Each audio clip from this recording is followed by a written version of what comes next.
here is my student ID. It says the wrong last name, but that's me. I'm going to do a demonstration of a play therapy activity called a balloon thought activity. And the therapeutic modality that I'm using is a therapeutic arts and crafts modality.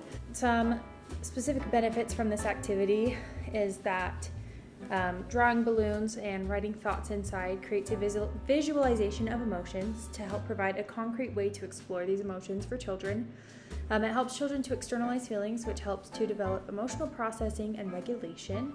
It symbolizes letting go of things that the child doesn't want to hold on to anymore, and it also provides a creative outlet for emotions.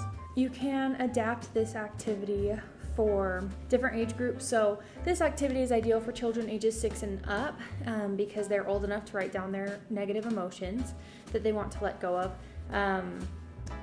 And they usually have a greater capacity for emotional awareness, so they're able to identify their feelings a little bit more.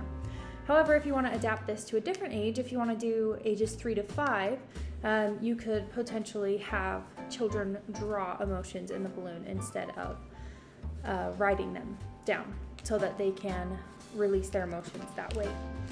So that is a way that you can adapt it to different ages. And you could adapt the activity for a child with a disability.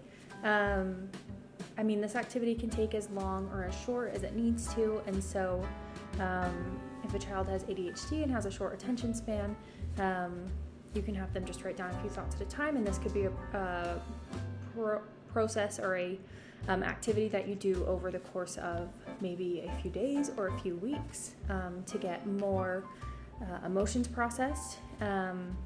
But if it is also for a child who is maybe a little bit behind in school and doesn't know how to write, again, it can be adapted just like it would be for younger kids where they can draw instead of write. And yeah, that's how I think I would adapt this activity. There's also some other ways, maybe for a student who drawing isn't the best thing. You could take some real balloons and say when you're blowing up the balloon, you blow a thought into it and then release it into the air and release the thought that way to let go of it. So that is a way. I have some papers. They're just little index cards. You can use a big piece of paper. You can use a small piece of paper. I chose index cards because this side does not have lines, and I personally didn't want lines when I'm drawing my balloons. I also have crayons. You can also use markers instead. And I have a pen right here that I can use to write my thoughts inside. It's going to show you really quickly what my setup looks like. Here are my papers. I have my drawings here, my pen, and then my crayons are right here. And these are all the colors I chose, but I had options. But this is just kind of what the table will look like. I'm going to just draw a balloon just like this. And I'm gonna draw a couple. I'm gonna take my time and I'm gonna draw a couple with some different colors just to personally get my mind stimulated. And I personally find joy in arts and crafts, and so it's a good way for me to take some time to reflect, and it's definitely a creative outlet for me. So I'm just going to do that for a minute.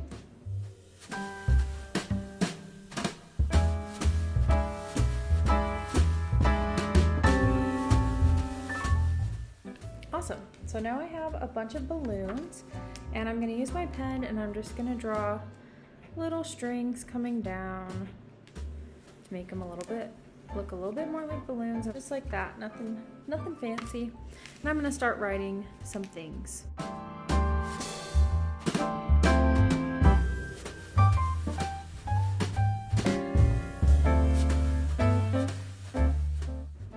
Awesome. So now each of my balloons are filled in with something that I would like to let go of.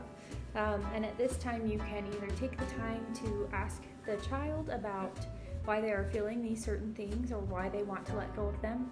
That's another way it can be adapted to older children if they are better able to express their emotions or they need to work on expressing their emotions better. They can talk about why they would like to let go of certain things. Yes, that's kind of how this activity will go. Time to reflect can be taken before.